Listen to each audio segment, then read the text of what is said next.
मैया झरैला के सिया के तुआ बैठिन मैया झरैला के सिया के तुआ बैठिन मैया झरैला के सिया के तुआ बैठिन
हमारी चौकियान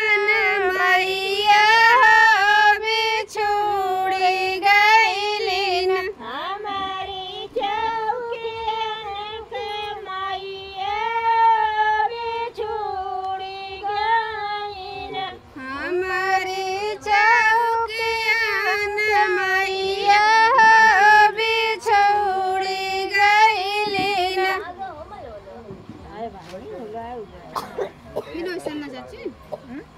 आगो सुभारा तब याद हो जाए। हाँ सही में पंखो घुमा अपने से करें पंखो से घुमाए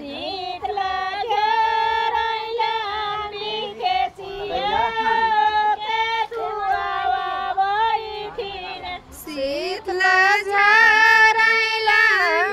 के सिया के तुआ बैठिन अम्मा बीच में भाई दोनों बैठे हैं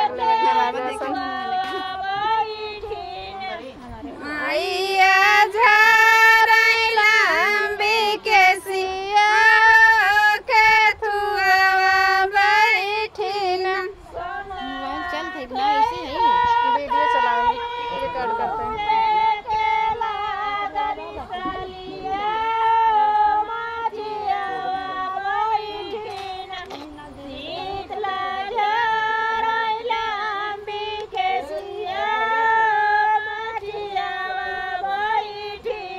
शीतला झरैला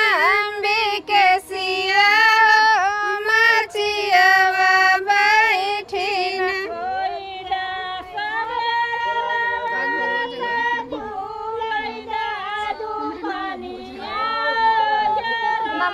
थोड़ा पतला सा बाकी है